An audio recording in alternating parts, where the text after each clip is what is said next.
Milton had just woken from a very pleasant dream about giant toffee apples when he heard the postman arrive.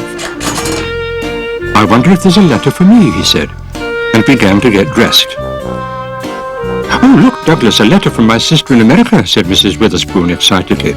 "She lives in Hollywood now, you know."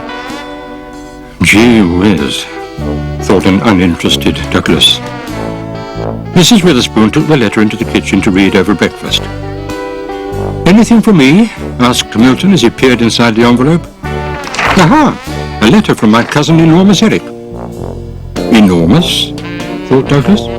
"He's a Hollywood film star," continued Milton. "He changed his name from Minuscule Mervyn to Enormous Eric. He thought it sounded better." Milton went on to read the letter. "He's coming to visit," announced Milton. "He should be arriving by second post." Milton and Douglas waited by the front door. They didn't have long to wait. "He's here," shouted Milton, as a tiny parcel dropped through the letterbox and landed on the mat with a thud. Milton quickly opened the parcel. "Hello, Eric," he said cheerfully. "Meet my friend Douglas." "Damn postal system," complained Eric. "I asked for first class. The food was terrible. I didn't get a window seat." "Pleasure to meet you too," thought Douglas. Milton took Eric to his cot so that he could unpack and rest after his long journey. "I'm afraid you'll have to sleep on the couch," said Milton. "I only have one bed." But Eric wasn't listening. "It's a bit lumpy," said Eric. "I'm used to much better things, but I'll stay anyway. Wake me up at lunchtime. I'll have some freshly squeezed orange juice and an egg over easy." "I'd forgotten just how rude he is," said Milton. "You'll have to go," thought Douglas. That night, Milton didn't sleep very well at all.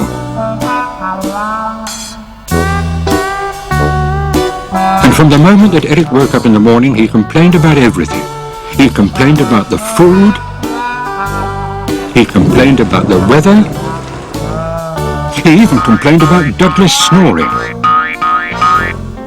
Eric was taking a nap when two men arrived at the house carrying a large grandfather clock, which they left in the parlour. "Wow," said Milton. "What a magnificent clock. That would make a fantastic home." "Out of my way!" shouted a very rude Eric as he pushed Milton aside. "I saw it first." Milton and Douglas were getting very tired and very angry with their guest and decided to take a walk round the garden to cool off. "There's only one thing for it," said Milton after a while. "I'm simply going to ask him to leave." Douglas agreed, but when they got back to the parlour, Eric and the grandfather clock were gone. Douglas looked out of the window.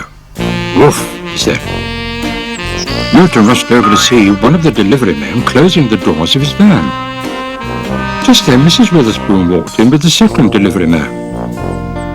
"Now don't you worry, Mrs. Witherspoon," he said. "We'll have that old clock safely delivered to your sister in America by the end of the week." "That's lovely," said Mrs. Witherspoon. "She's always wanted a genuine grandfather clock." Milton and Douglas laughed. "I think everyone should be happy now," thought Douglas. "Mrs. Witherspoon's sister's got a new clock. Eric gets a new luxury home, and you'll get your old bed back. Very satisfactory." Milton agreed and set off back to his clock for a good night's sleep.